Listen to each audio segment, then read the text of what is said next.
defeating him.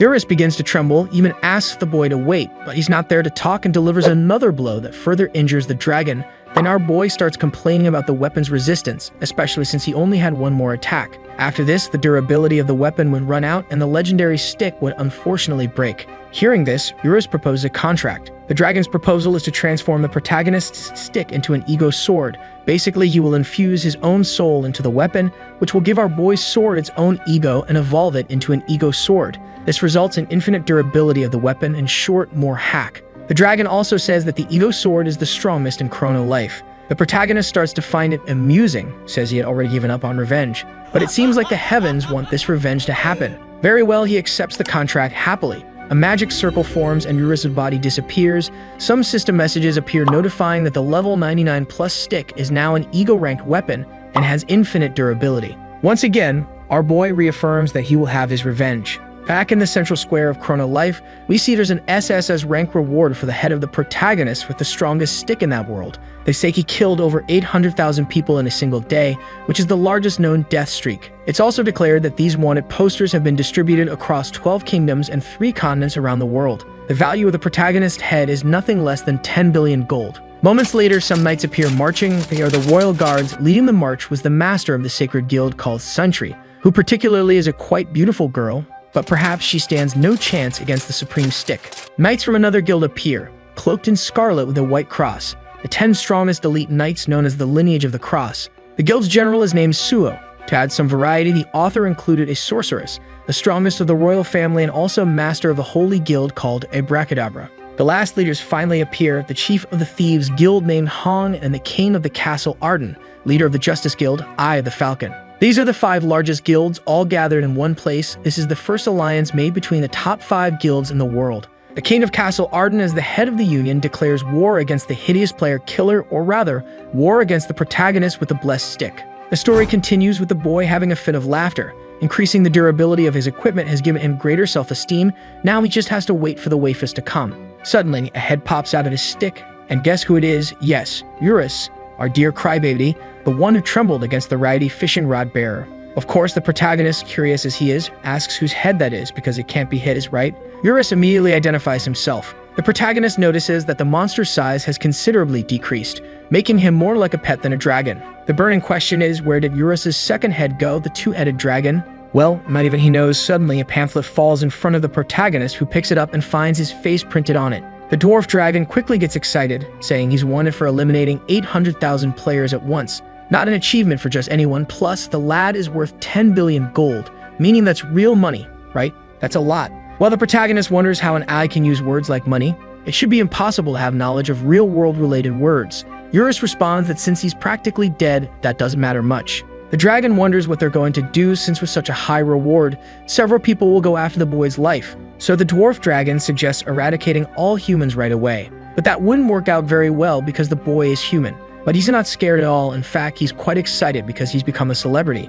Now that things have turned out this way, the protagonist thinks he'll have to hide his powers because otherwise people will think he's weak. While walking, he's suddenly hit by an arrow. The supreme commander of the Union of the 5 Great Guilds, the king of Castle Arden, was nearby with his knights. The boy finds himself surrounded with several soldiers behind him. While he was still down, they ordered him to be arrested. But you know the saying, soft water, hard stone, the stick hits until it pierces. So our boy gets up and everyone starts attacking him all at once. The boy says he's changed his mind about getting revenge now and he just wants to live peacefully. But before that, of course, he has to annihilate everyone there. In just an instant, the capital of the first kingdom is completely destroyed. Then the boy heads towards the king of Castle Arden. Meanwhile, the castle king calls all the members of the Union. A massive teleportation occurs, summoning all the protagonist's enemies to fight against him. They all try to attack it once again, but after a few blows, the enemy's advantage decreases considerably. Even Eurus, the great boss of that game, is impressed by such power. He admits that no matter how strong the boss is, you can't deal with thousands of people at the same time, and the Union Guild shouldn't be a weak opponent. A group of rankings scatter all over the world together to defeat a common enemy. Perhaps Eurus wouldn't be able to deal with it even if he mobilized his entire army. But in fact, the dwarf dragon misinterpreted everything. The protagonist wasn't trapped with the Union, they were the ones trapped with the protagonist. Then the strongest sorceress in the royal family decides to act. She cast a magical enchantment called Ancient Magical Disintegration of Destruction. As a giant attack descends from the sky, our boy can only praise the beautiful name of this magic. He thinks his blows should also have a name. With just one attack, that magic easily breaks. And before the sorcerers could do anything, he attacks again. On this day, a legend was born. The World Union Guild was completely defeated. The King of Castle Arden was probably the only survivor. The protagonist approaches him and says he didn't kill him on purpose.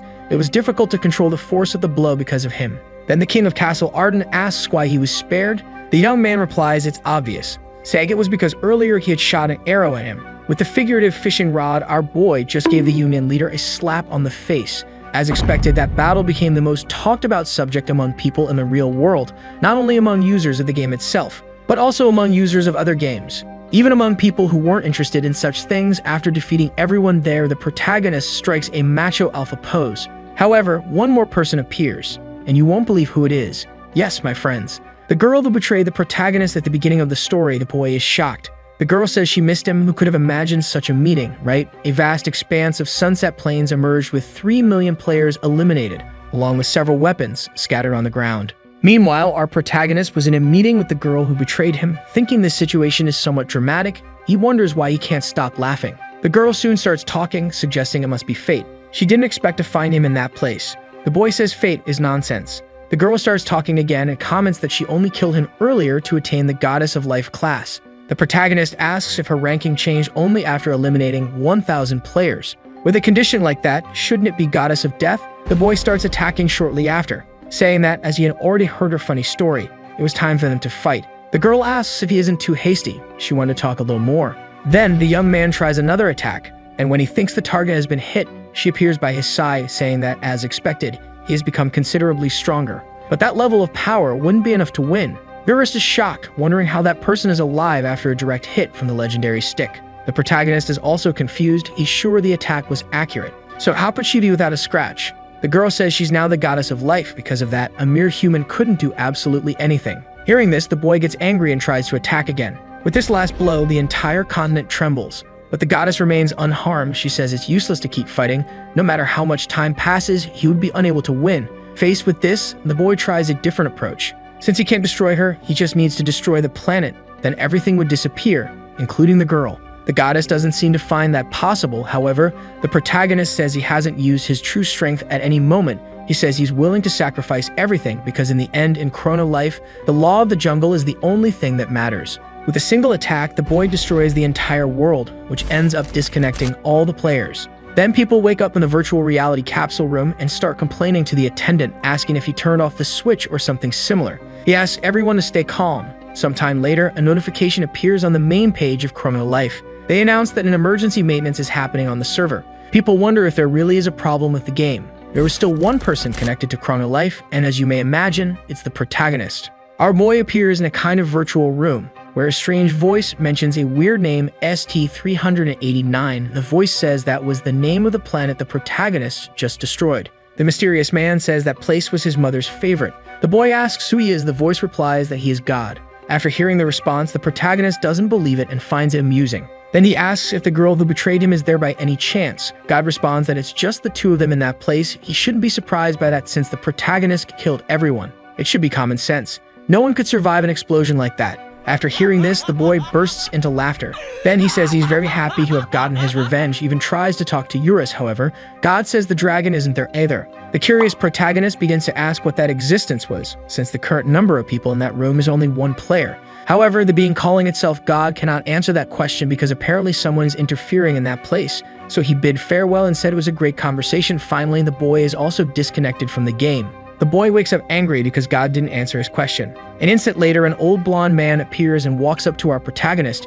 Here we finally find out his name. He's called Lee Jiwoo and he's 21 years old. Lee has been playing Chrono Life for the last 3 months. The old man even mentions the boy's legendary weapon, the overpowering Supreme Stick. The young man is surprised and asks who he is. The old man replies that he's the one who's going to steal Jiwoo's stick. Again, the boy's story is introduced. He says he's just a regular college student who likes to play Chrono Life. He was just a beginner player, but luckily he got a strong weapon. That's when his life in Chrono Life changed. Currently, the boy is in a restaurant with the old man, and after a brief conversation, it is revealed that this weird old man is actually the president of the game. His name is Choi Dio-bake. Lee didn't quite understand why the president went after him with some suspicious-looking men who seemed more like gangsters, but in fact, they were just company workers. Choi explains that he came after him to get the +99 Supreme Stick because according to him, This is a bugged item. It shouldn't be possible to upgrade a weapon so much. As mentioned before, after upgrading a weapon 10 times, the chance of upgrading again drops to 3%, so the protagonist's stick will now be under President Choi's care.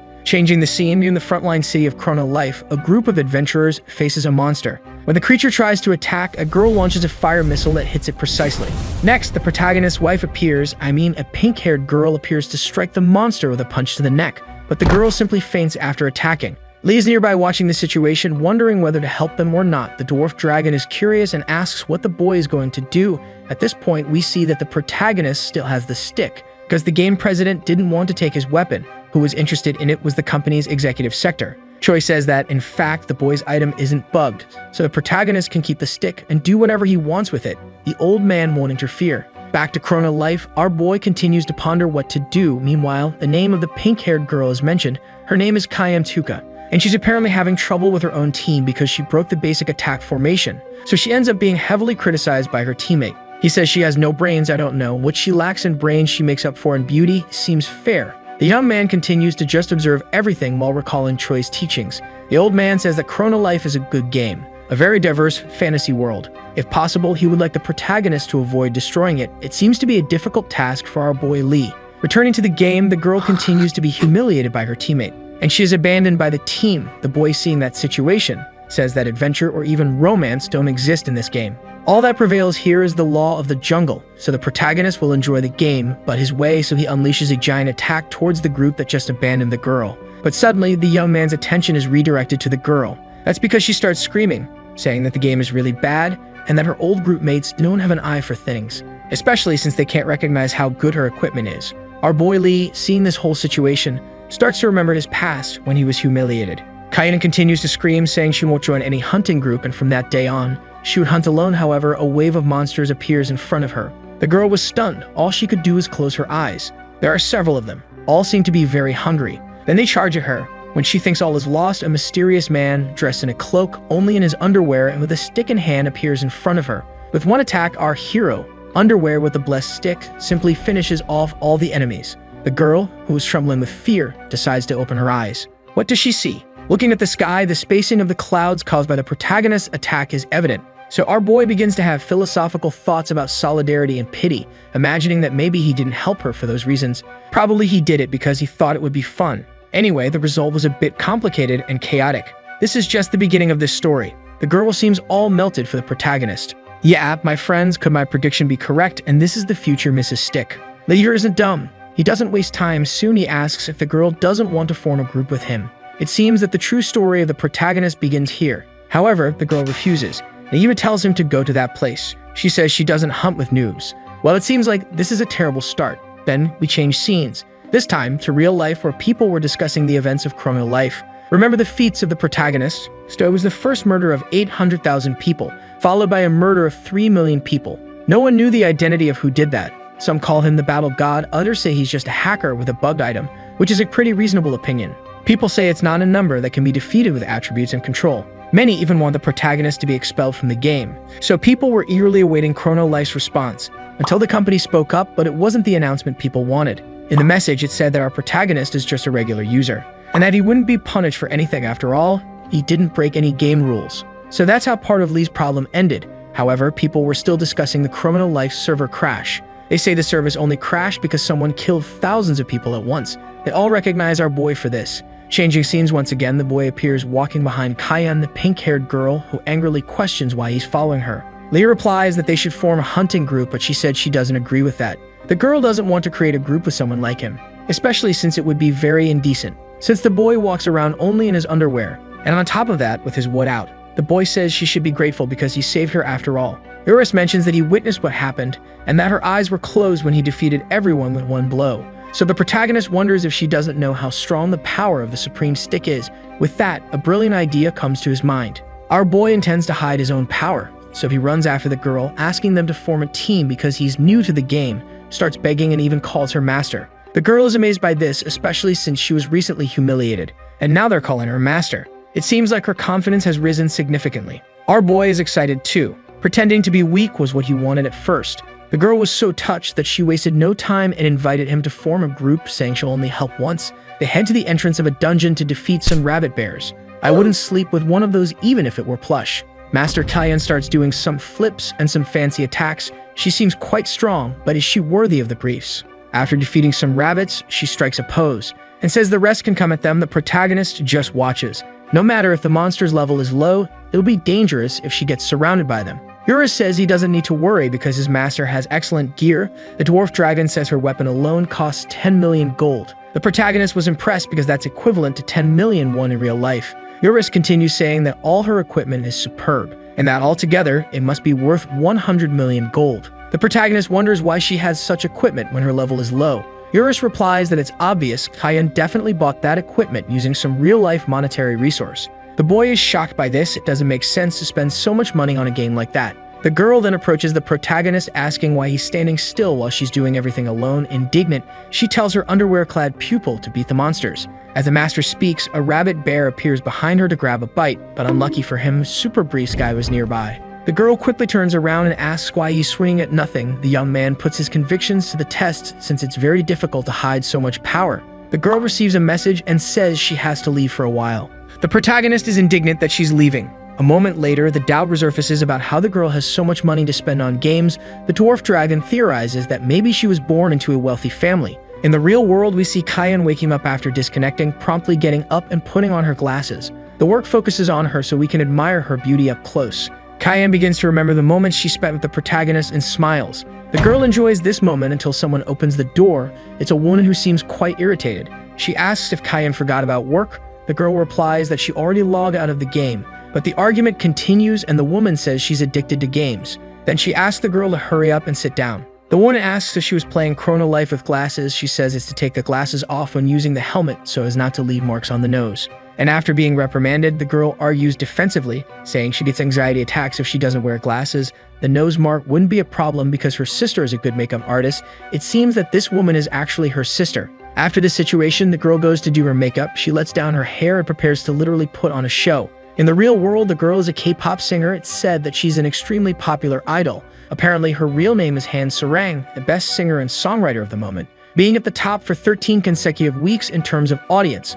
Only Your Love, Your First Love, her hobby that the public doesn't know about are online games. Changing the scene, we return to the game where the Briefs guy starts practicing a bit to shake off the rust from his bones, or rather to turn the monsters into dust. His goal is to train his strength control to effectively hide his power. Suddenly, we're shown the being calling itself God watching the protagonist's training. He says it's an interesting workout and even mentions his mother. Who could this crazy person's mother be? Han Sarang is 18 years old. She's a high school student and entered the music industry at a very young age. Previously, she was unpopular for a while. However, she stabilized herself as the best singer of the moment. We can see Han in an interview. The interviewer asks how she manages to write such moving poetry like her first song, The Little Mermaid's Story. The girl says it's a product of her imagination since she likes to read poetry and fairy tales. Based on this, the interviewer asks if that's what inspired the name of her first song. Han is embarrassed, saying it's a pretty childish hobby. That was enough to make the entire audience blush. Even the interviewer couldn't resist. We find out through her sister that Han's inspiration is actually her hobby of playing video games and not reading poetry or fairy tales. This is the truth that the public doesn't know. Continuing with the interview, it is said that Kayan is an actress and played the role of a rude girl. The girl quickly affirms that this role does not reflect her personality. She says she has never cursed even once since she was born. But the Kukwina knows very well that this is not quite true. Then we are taken back to the game where Han and the boy meet. They greet each other very friendly. After being kicked and punched, the protagonist is advised by the dragon to get rid of the girl for being a rude person. The boy doesn't react to insults or punches. He wanted to continue pretending to be weak, so he ends up obeying all the orders of his new master. After being completely humiliated, Kukwina realizes that his goal has been achieved. He is officially a failure again. The girl asks if her student has been training a lot while she was away, and the boy replies that the training required a lot of patience. Controlling the force is not easy at all. At this moment, it becomes clear that it will be a very long journey. Kayan remembers that she doesn't even know the boy's name. He even tries to answer, but why know his name if she can simply call him Kukwina? The two remain chatting in a relaxed way, to the point of not noticing that there are people following them. Apparently, the pursuers are after Kayan to take revenge. A member of the group asks what they will do now that they have located the girl. The leader orders to call all the guild members to the dungeon. Probably what they want is to set up an ambush. The protagonist and his master meet a wild rabbit bear. But this time, Kayan tells our boy Lee to take care of the situation. Trembling with fear and with a face of pure enthusiasm, he approaches the obstacle, draws his legendary stick, and delivers a single touch to the monster's fur. The fellow rabbit bear just grazed the tip of the stick, but the pressure was so great that it started spitting strawberry juice from its mouth. The boy is happy to have been able to control a little of the force. The master feels proud of him for defeating the rabbit in a single blow, but this happiness doesn't last long because an enemy surprise attack appears. The protagonist girl pulls him back and deflects the sword that was coming towards them.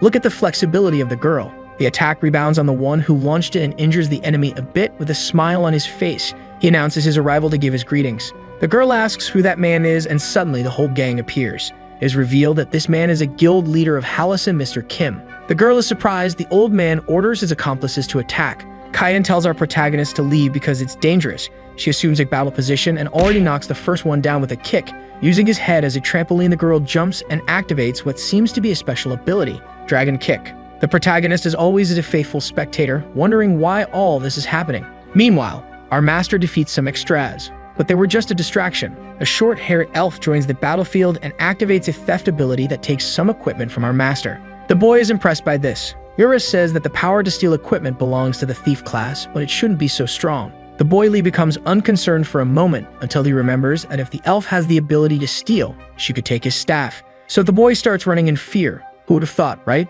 The enemies spot the protagonist running. The old man seems uninterested. For him, it's evident that it's just a poor beginner, but the elf is somewhat sadistic. She claims that stealing from those who have nothing is more enjoyable. Thus, the chase begins for the boy. She simply couldn't contain herself, desiring to take our boy Lee's legendary staff. The little guy panics, facing danger. He tries to react by attacking before being robbed, but it was too late because his wood was already in the hands of the elf. Now that she had lost the staff, it was time to lose the cape too. The only thing she didn't intend to steal was the underwear, our protagonist's trademark. Everything else she's going to grab. Her party ends when Eurus awakens. It only took a moment to release the staff from the little guy's underpants. The dragon doesn't accept anyone but the boy wielding it. That's exclusivity. After all this time, we finally see a trace of humanity from Boy Lee. After hearing Eurus, he pets his head. The dragon gets all embarrassed. What a beautiful friendship. Meanwhile, the elf arrives on the ground, trembling with fear. She simply can't understand the indescribable situation she just went through.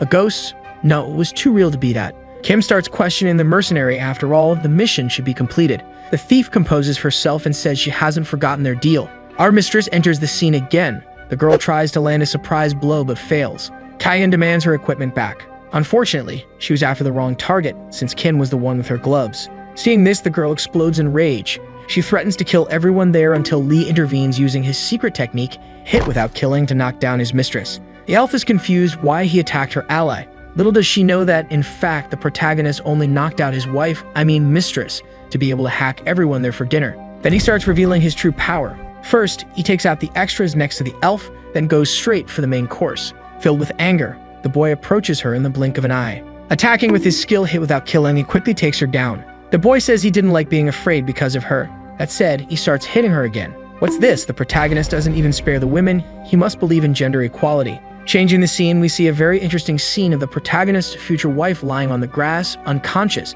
which unfortunately doesn't last long. The boy asks if she's awake yet. The girl can only bombard the protagonist with questions, asking about the enemy's situation. Our boy doesn't like to boast, so he said they left. The girl starts asking how she passed out, and he simply decides to return the fists that were stolen, avoiding the question. Instead, the little guy starts questioning the mistress about the Hallison Guild. His goal was to find out as much as possible about them. Cannon seems angry for a moment, but then she blushes and gives a smile as if she's satisfied. I don't know, I believe the marriage will happen before the end of the year. If his little stick is causing trouble now, wait until it grows into a formed tree. It won't fit inside the underwear. Well, in the end, the girl says she'll tell him everything. Kyan asks if our boy has heard of the term pay to win. In short, you buy items in the game with money, aiming to become stronger. She finishes by saying that Hallison Guild players spend a lot to buy equipment in the game. The mistress also mentions that she bought that pair of fists at an auction by chance. One day, the guild started hunting her with the aim of stealing that equipment. But of course, they were no match for the little guy's wife. The girl asks how the protagonist managed to retrieve the fists, even asking if he stole them back. The little guy says they just left the item there, maybe they forgot. Kyan is in doubt but accepts it. She says that Mr. Kim is a complete lunatic and will probably try to steal again. The protagonist finds it strange. Why do they want such equipment so badly? The girl calmly replies that it's because that fist is worth 10 million gold. But the protagonist points out that those old folks spend billions in the game. Such obsession with an item worth 10 million doesn't make sense. Surely it's not just that. Now in the guild hideout, we're shown Mr. Kim on his knees before a mysterious man, begging for another chance to complete the mission. The man says he's useless, and there's no time to waste. It's better to pass this mission to the 4 celestial kings. Then 3 more men enter the room. They discuss Kim's failure. The king with an elfish appearance even says he should have been expelled. Another man wearing a blue cloak says that hiring any mercenary for such a mission was a terrible strategy. Then the king with fox ears speaks up. He informs that he'll be in charge of retrieving the mistress's fist within the next 12 hours. Finally, we're introduced to the king of mules, who seems to be at the top of this hierarchy. The leader orders them to show what they're capable of. A moment later, they notice a boy standing in the middle of the room. Everyone stares at him for a moment. The boy says that everything they said is nonsense. The king asks who the boy is. The little guy just wanted to resolve it quickly. If those kings kept going after his mistress, it would be more difficult to hide the powers of the superior staff. The king then orders to eliminate the boy. All the other unknown kings comply with the order and advance on the protagonist. But as usual, one attack is enough to take down the elf and the one in the blue cloak. When the king with fox ears tries to attack, he's quickly brought down too. Outside the house, we see a girl walking while singing. And this is the girl who betrayed the protagonist at the beginning of the story. Is she immortal by any chance? As beautiful as she may be on the outside, she's ugly on the inside. Not that it's much of a problem, I mean it's better not to get involved with people like that. Continuing the fight, the king orders all guild members to attack at once. The protagonist calmly says that if they want to win, they'll need at least 3 million people. Our boy easily defeats all the enemies there. The king is impressed by this. Kim warns the mule leader that he needs to escape, or he'll be the next target. But the supposed king didn't seem very happy with it all. He simply can't understand all the members had good items and yet they were defeated. Even the 5 major guilds couldn't underestimate them. That's when the Mule King starts using his brain. Could this boy possibly be the legend himself, the little guy with the staff? Now, a bit of the enemy boss's history. His real name is Mr. Wang. He started playing games as a child, and they weren't as sophisticated as they are today. It was also harder to level up. Still, Wang really enjoyed playing, so much so that he became addicted to it. As he got older and had more responsibilities, he stopped playing. When he realized it, he was already 40 years old. Upon reaching this age, he decided he would start playing again. This would be a gift to himself after so much hard work. But soon he realized that things were no longer the same as his childhood days. His memories are shaken by the current situation. After the protagonist defeats each of Hallison's henchmen, only 2 people remain standing, or rather, 1 standing and 1 kneeling. King Wang and Mr. Kim, who happen to be brothers. The boy says this is the end of pay to win, and it's about time they both get beaten too. Returning to Wang's memories, he says games have changed a lot. Before, it took some effort to get strong, but nowadays all you had to do was spend money in a game to get as strong as you wanted. So one day he meets Chrono Life, the most acclaimed by critics. Wang hopes to find a game that makes him feel like when he was a child. Again, we return to the present. At the moment, the protagonist is giving a beating to the Mule King. I'm suspecting that the little guy is a disciple of Saitama. He solves everything with just 1 blow from the supreme stick. Wang gets up and asks if the boy isn't the rumored legend, the one who defeated the union of the 5 largest guilds. Then he asks the boy, wondering how much he had to spend to get such power. Our little guy responds that he doesn't know what the Mule King is talking about, but yes, he admits he spent some money on the game. The king thinks the boy spent tens of billions, when in fact the protagonist says he only bought a beginner's package totaling 55,000 won. With this answer, Wang seems to have revived the feeling of his childhood and starts laughing. He says Chrono Life is a fun game. The girl who betrayed the protagonist appears behind him and agrees, saying it's a divine game. Extending her greetings to the Hallison Guild, the girl says it's been a while since they've seen each other and asks if everything is ready. The Mule King says preparations were going well, but that he wants nothing more to do with her. Now that he's broken the cooperation agreement, the girl decides to eliminate him and the party altogether, just like she did with the protagonist. Kim is devastated by his brother's death. The girl wonders if she should have asked why Wang broke the agreement, but as she was in a bad mood, shortly after it's Kim's turn to be killed. Then the girl resumes the appearance of the goddess of life. I must admit she's beautiful, too bad she's a traitor. She had so much potential to be the protagonist's wife. In fact, before the chapter ends, the girl mentions the captain of love, our boy's master. Will she go after Kian to fight for the protagonist's stick? Following the boy, a system message appears along with a counter. The experience for defeating the entire Hallison Guild is being calculated. Then a notification congratulates the protagonist for reaching level 999. He was fighting all this time without knowing his own level, which resulted in an absurd amount of attribute points. It's my friends, if the legendary stick was already unbalanced, now the protagonist is going to awaken the hacker instinct. Out of nowhere, a random boy appears in an interview. He says it would take decades to reach the game's maximum level even if he played all day for years. The system congratulates the protagonist. The boy is speechless. Eurus begins to speak, saying he's proud of our boy, who begins to remember all his adventures. After eliminating millions of players and destroying the planet, the result finally appears. Becoming the first person in the world to reach the highest level of the game, suddenly the boy is abducted, and then the scene cuts to our master, who is admiring the landscape, angrily imagining where the little guy got himself into. The boy asked her to wait until he returned, but a long time had passed. Then she remembers that Lee was nice to her before, so she decides to wait a little longer. Returning to the protagonist's abduction, he finds himself in an unknown location. A strange being appears and welcomes the little guy, saying he is an extraordinary person. That being introduces himself as the guide of transcendence. The little blue one continues, saying he respects the boy for reaching the highest level of the game as a novice class. Eurus doesn't believe it. The protagonist explains that he never changed classes, but since the conditions were met, the boy's class change begins. The wand's soul enters the boy's body. Now he belongs to the secret class Novice Master. The class privilege triples the protagonist's attribute points. The dwarf dragon begins to explain how ridiculous that is, although the little underwear guy doesn't seem very impressed. He starts allocating all the points to just one stat. The dragon thinks it's a waste, but the young man says it's not a problem. After that, Eurus is sure the boy is crazy. At the Chrono Life company, a man informs Choi that a user has completed the game, so they walk to a room where they watch the progress of the boy with the legendary staff. The old man asks, why is he there? The employee informs that the problem isn't the boy's level, but the allocation of points into a single stat. Curious, Choi asks which stat he's leveling up, and when answered, he starts laughing. That boy is really enjoying the game. The company employee comments on how useless that stat was. Choi emphasizes that the company can't get involved in the player's choices and heads towards the exit of the room, saying he can't believe what the protagonist has done, and even adds that the worst and strongest character has just been created. Returning to the little underwear guy having to choose among some divine weapons that the guide wields, the protagonist says they're all cool, but he's already decided he wants all the weapons. The Smurf refuses. At this point, the boy asks if the guide will hand them over now or only after taking a beating. Everyone watching is impressed by the boy's madness. The class guy doesn't like that at all and launches an attack on the protagonist, who draws his legendary staff. It seems the blue baldy wants to take a beating. And when they were about to start exchanging blows, the result is, hold on, folks, a quick pause. Place your bets, who will win? The little underwear guy with the supreme staff or the blue baldy?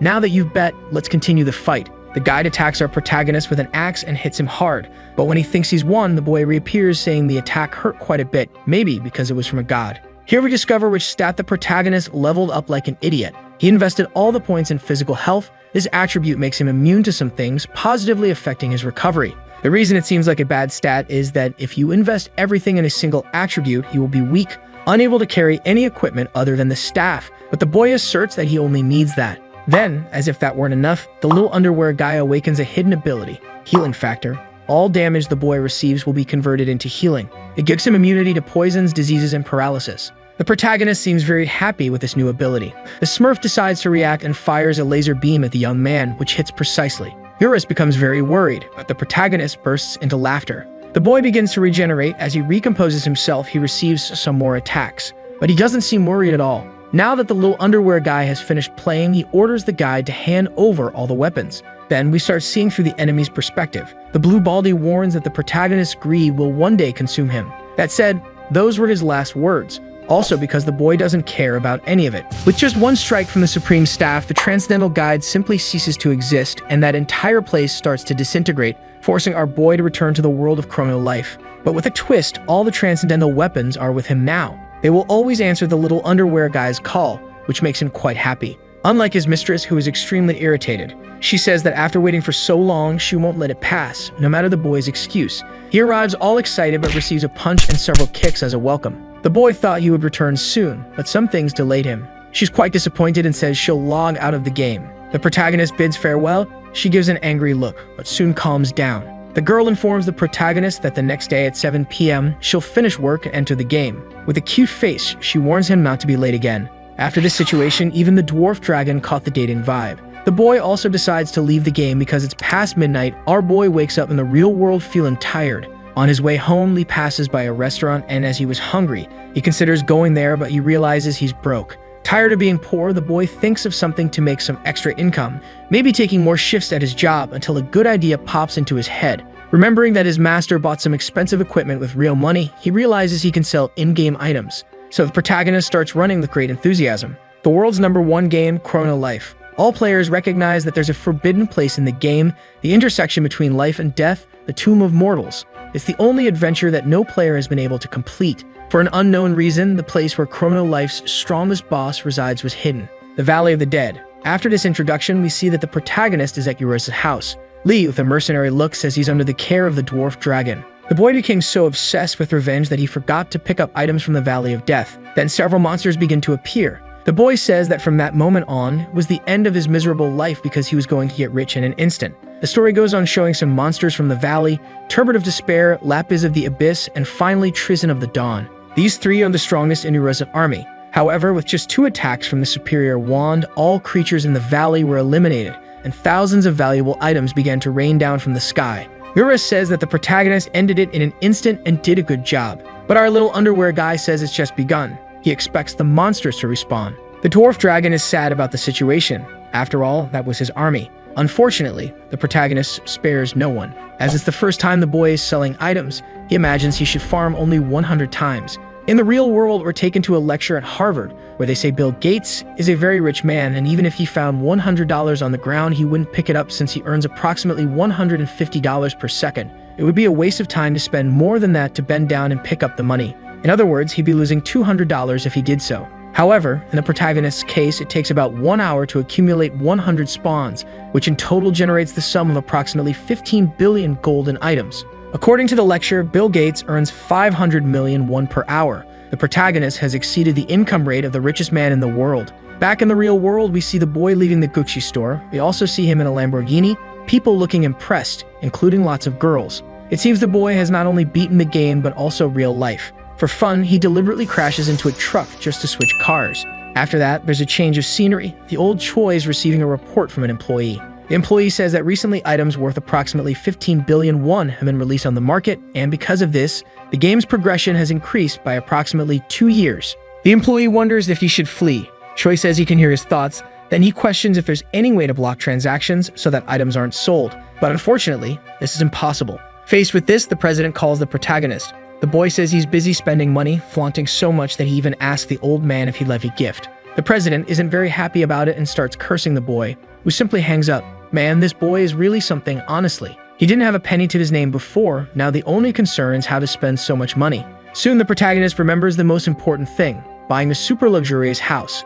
Like he's forgetting something, when Lee changes underwear, he's been wearing the same one since the beginning of the story. After the move, the young man decides to socialize with the neighbors, so he bakes a cake. He goes to a nearby house and knocks on the door. The boy says he just moved in and brought a rice cake. The person asks the protagonist to wait a moment, then opens the door, and guess who it is? Our dear master, who even appears to be in a school uniform. The two stare at each other for a while. Suddenly, the scene cuts and we're taken back to Chrono Life. In the Valley of the Dead, a figure resembling a demon appears. Several monsters try to attack this demon. The figure says they're a bunch of idiots. They can't even recognize their own master. After absorbing all the monsters there, the demon's identity is revealed. He is Eurus' lost head, the sole purpose of eliminating all humans. His name is Uriken. We interchange of scenery. The idol of the music industry, Han Sarang, whose code name is Love in Chrono Life. She meets Lee for the first time in real life. Compared to the game, she's considerably kinder. The girl thanks him and says she'll eat everything. The protagonist doesn't recognize her as the master, but as Han Sarang, the famous singer.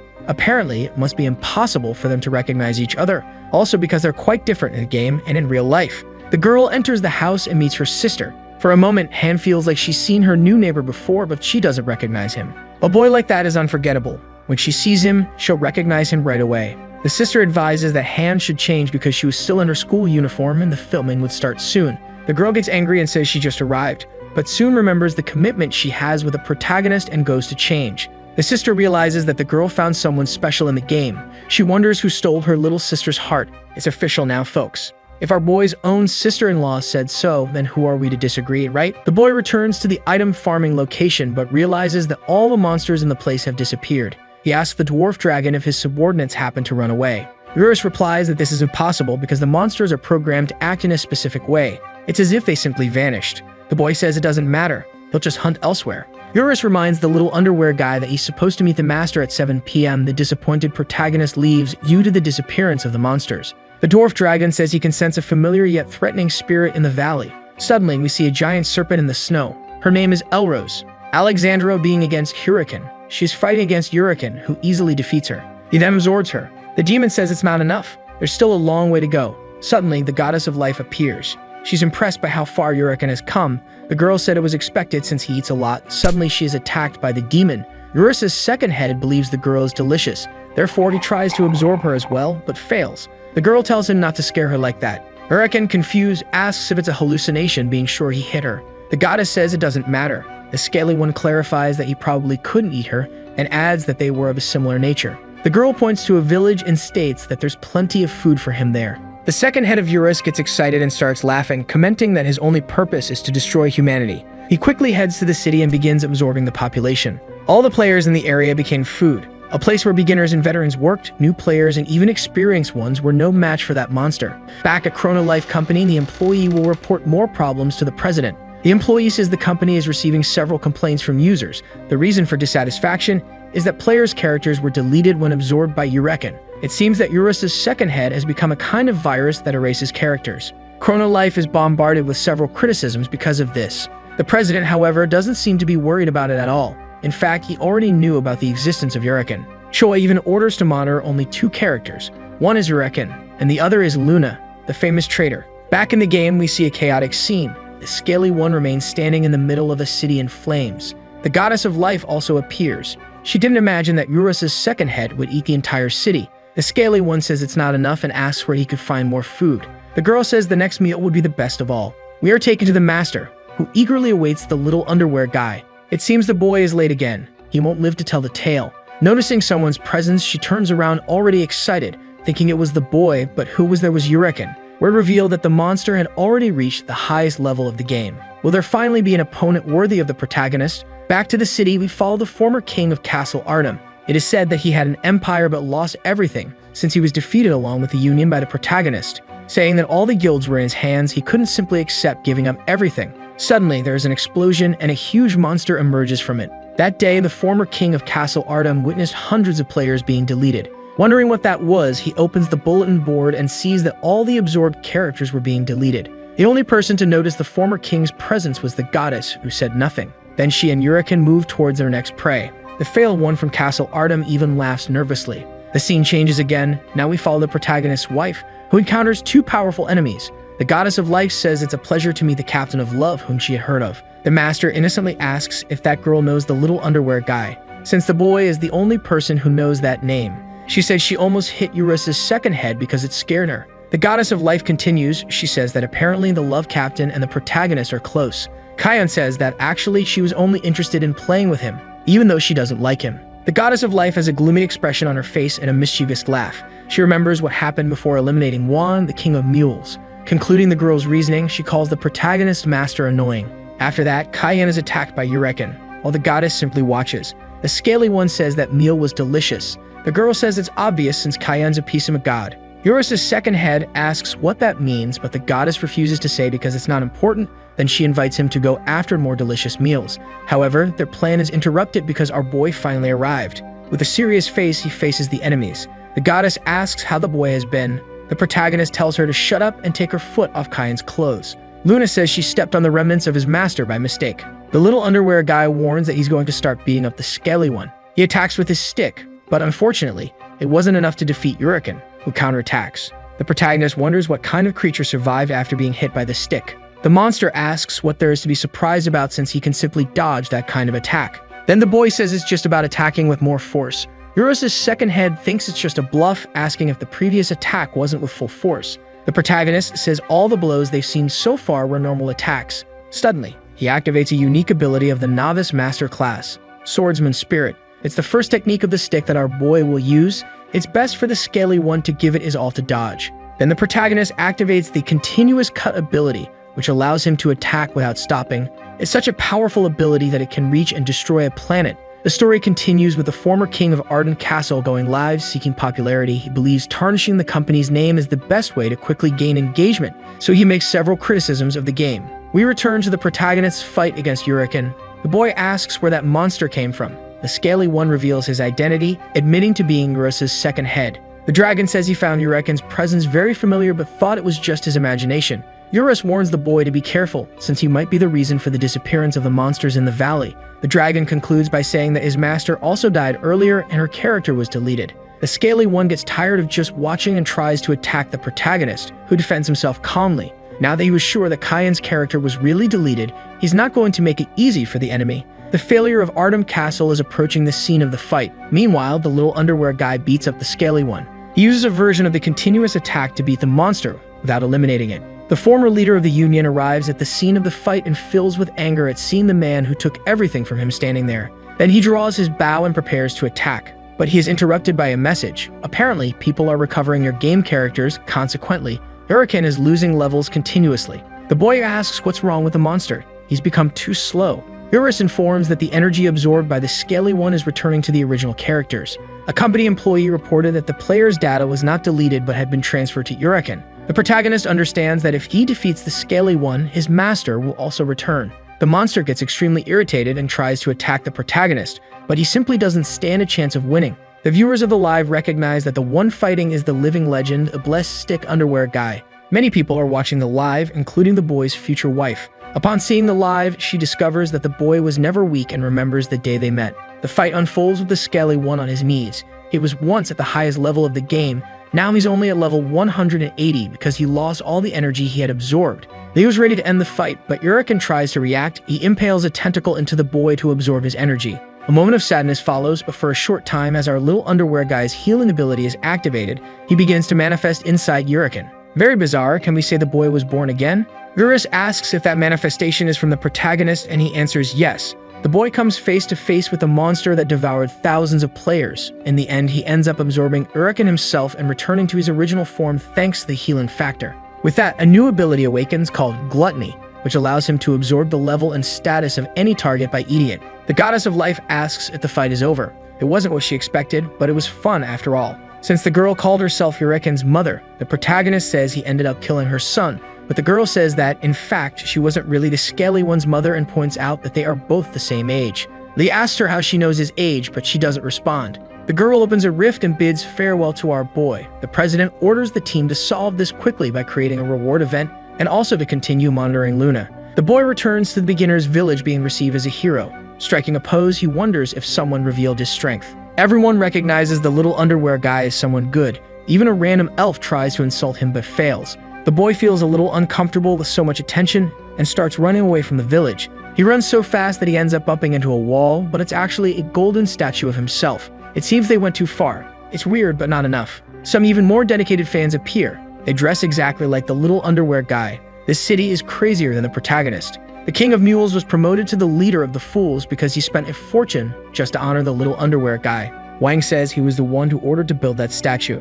Even the protagonist found this reaction exaggerated, considering it came from the craziest guy in the story, or maybe not. Honestly, it's hard to say. We are taken to the building where Han is withdrawn, thinking about how she didn't realize how strong the boy was even after he recovered her fists. She wonders why the protagonist deceived her. What's the reason behind him pretending to be weak? A sense of terror begins to form. Probably this girl suffered some trauma as a child. We return to the village where Lee walks casually until he meets his master. He says it's good to see a familiar face, but she doesn't seem happy to see him at all. The girl starts to express her emotions, questioning why he lied. The boy says he doesn't know how to lie and denies the accusation. Kyan then asks if he was the boy who brought rice cake for her. The protagonist takes a while to realize, still asking if she was perhaps Han Sarang. The girl confirms it was her. Revealing herself as a Chrono Life player caused several problems. Her sister started making judgments because of it. Han doesn't understand why things came to this. She never had any interest in hiding after all.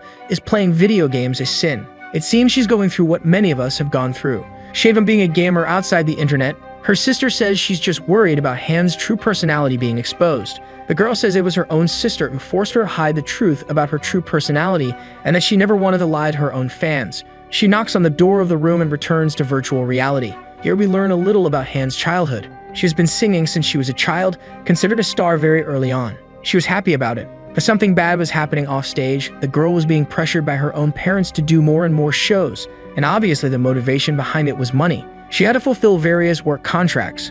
Not even an adult could handle such a heavy workload. The little girl tried to deal with it, but at some point it became impossible. She reached her limit in one of her shows. The girl started vomiting in the middle of the stage, seeking refuge in her parents' grace. She got the evidence that all that mattered to them was how well the girl could perform on stage. Their only genuine interest was to quench their thirst for wealth. Therefore, she suffered an unimaginable pain that could never be forgotten. Back to the present, Han finds herself sitting amidst intrusive thoughts about the past. The protagonist tries to talk, but she's not interested. So the little underwear guy asks Eurus if he could tell what the problem is. The wise dragon says Han is angry with him for hiding the truth about her power. He doesn't know exactly what to do, but soon apologizes for deceiving her from the start. The girl asks if he thinks things can be resolved so simply. The protagonist tries to give an explanation, but is interrupted by a giant bird that kidnaps the girl. A man is sitting beneath the bird. It's worth noting the apparent seam he has on his neck. To challenge the protagonist, this guy must have lost his head. The guy notices that Han has lost consciousness and says that wasn't his intention. Kukwana asks who he is. The guy simply apologizes and says that some people want to meet that girl. Lee quickly loses patience and uses his stick to attack. The Stitch One uses an ability that reflects the protagonist's blow, even injuring him, but he regenerates quickly. The dwarf dragon tells that this is no ordinary human. His name is Habak, the god of water. One more for the protagonist to beat up. The girl remains unconscious in Habak's grasp. The guy says the protagonist is strong but not worthy of having a piece of God. Already in the god of water's hideout, Han regains consciousness. The girl is completely lost because she doesn't understand the situation. Habak tries to reassure the girl. He says some people want to meet her. Han continues not to understand until she sees the people in the room, her father and mother, the people who scorned her after she collapsed in front of thousands of people. After suffering public humiliation, the girl decided to give up her own career, but her parents were not willing to accept that. So they forced her to continue working for years until their income ran out. At this point, her parents had surpassed any common sense. They tried to sell their own daughter.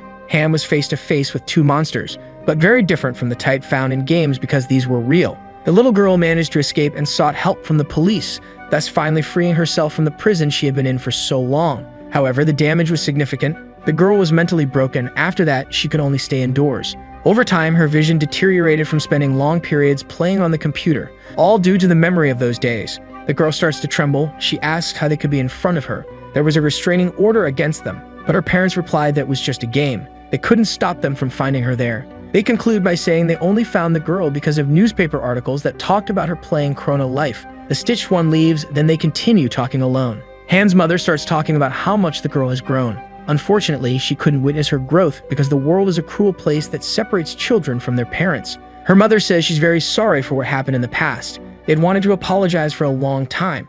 We know that this girl has never been shown affection, and it's really a shame. To fill a void like that, only the protagonist can. The scene cuts, showing Habak walking leisurely around the hideout with his beautiful bird resting on the grass. The two remain calm until they notice the presence of a man. Kukwana shows up. The Stitch theorizes that the boy only got there because he was guided by Euros, but Lee cuts the conversation short, telling Habak to shut up. All the protagonist really wanted was to get his dose of revenge for what happened some time ago. Even if he ended up losing the battle, they should fight again. Fulfilling the boy's wish, the enemy with a snap of his fingers commands his chicken to attack. The situation unfolds with Kukwana's outrage. How could a bird be so arrogant, daring to challenge a primate? Something surprising happens. The bird starts multiplying and thinking it might be a vision problem. The boy tries to regain his senses, but when he realizes it wasn't just a few chickens, there were now thousands of them. Habak used an ability called photocopy, and as the battle continues, the monsters fly toward the protagonist, who decides to make a chicken roast at the last minute. After all, there were several coming straight at him, and such an opportunity doesn't come every day. Unfortunately, the attack wasn't enough to destroy the enemies, and both Kukwana and Euros were amazed at that power. The wise dwarf dragon, always granting information, explains the enemy's power. He owns a very overpowered item called the Mirror, whose power is known as the 8 Visions. Euros comments that this was the 4th variation of Habak's Mirror, and that each of the item's abilities has an individual effect. For example, when the Stitch returned the protagonist's attack, he used the first vision, which allows reflecting any physical or magical attack. Kukwana begins to complain about the existence of an unbalanced item like that, but he is the holder of the most overpowered weapon in the entire world and is complaining. The dwarf dragon finds this absurd, but continues to say it doesn't matter because the company never intended to balance the game in the first place. This wasn't an ordinary user, it was a monster that needed to be defeated. Dissatisfied with the situation, the boy keeps complaining. Who had the brilliant idea of creating a boss with a human form who could move freely? Unexpectedly, a surprise attack is launched and the boy is hit from behind.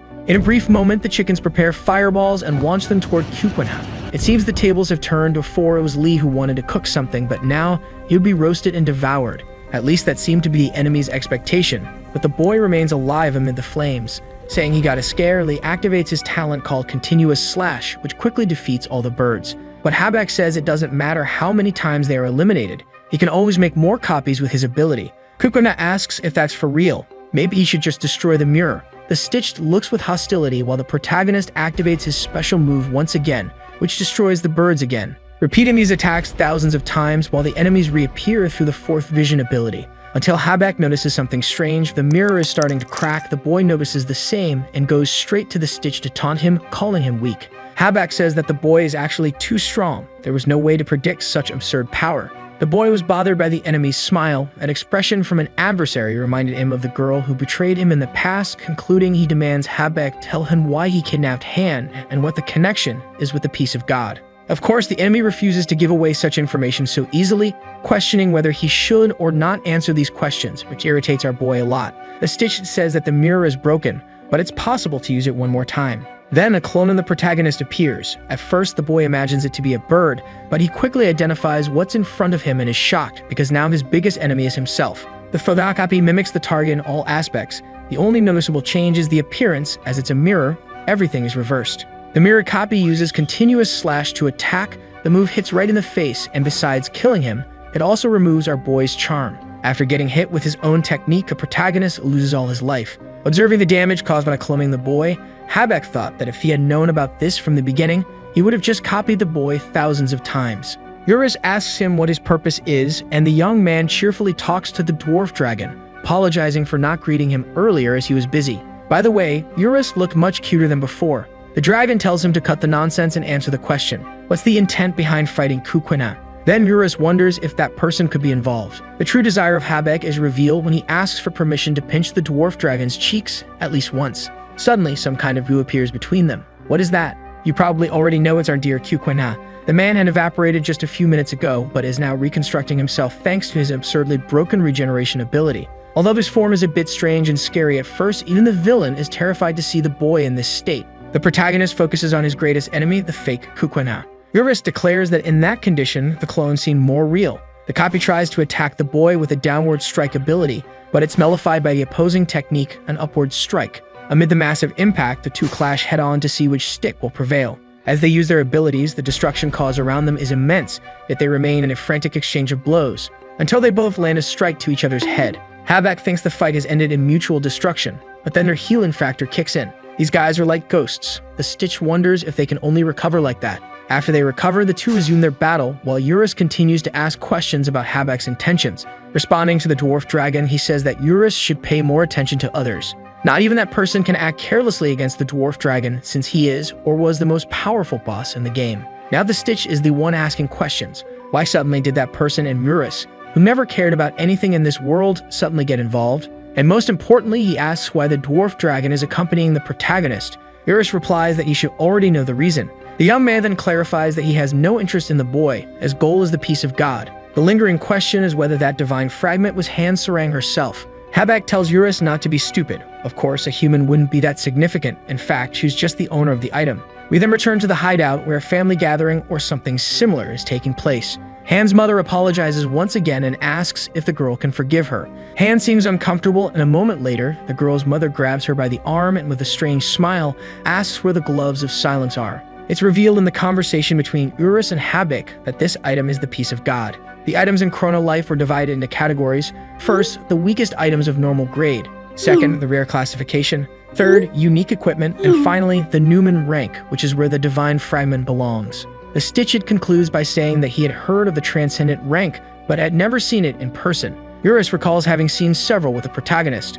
Ultimately, regardless of strength or rarity, the peace of God is different, even though the transcendent class is also unique, especially for the gods. We're then shown Luna, the girl who betrayed our young protagonist. This girl seems like she'll never die. If she keeps messing around, she'll end up as God Puree. She's shocked that Habak has revealed so much information. What kind of man can't keep quiet? Speaking of which, that god who appeared when the world was destroyed is with Luna. He claims the girl has been collecting various divine fragments for a long time. The goddess mentions that, as she suspected, that man knew about it all this time. The blonde man asks if, for some reason, the girl believed Uriken would be able to absorb the peace of God. Answering the question, she admits that she got a bit nervous, as the outcome was a bit different than expected. The scene shifts back to the battle between the fake Kukwinha and the original boy with the blessed stick. In a deadlock, our boy ends up losing and is quickly struck. Eurus becomes agitated about this. Habak states that even though the two have the same status, there's one decisive and fatal difference: the gap between a user and a bot. Unlike the protagonist, the clone doesn't make any mistakes due to fatigue or anything similar.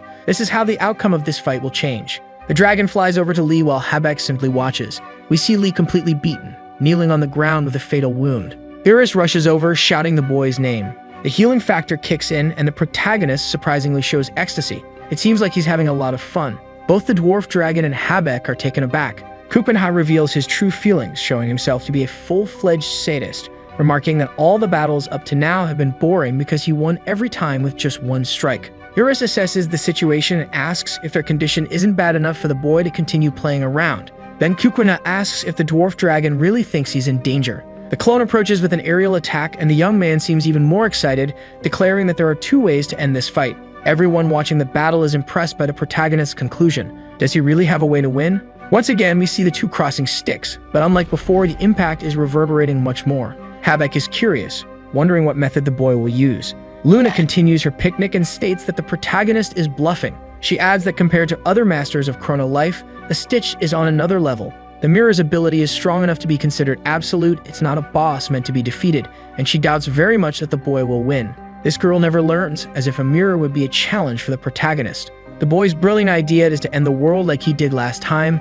This way, Han would return to the starting village, and that clone would consequently disappear. But Kupenha isn't in the mood for that. It's time to try something new. The blonde man and Luna are extremely relieved, and besides them, Joe is also anxious, even biting his nails. The president starts praying that the boy won't end the planet again. At this rate, the old man will die of stress. We return to the cave where Han's mother is holding her by the wrist. The woman says she won't be angry if the girl does her a favor. Habak would give Han's parents a lot of money if they could get the peace of God. The old woman argues that she's not even asking her daughter for money, so Han should give them the item.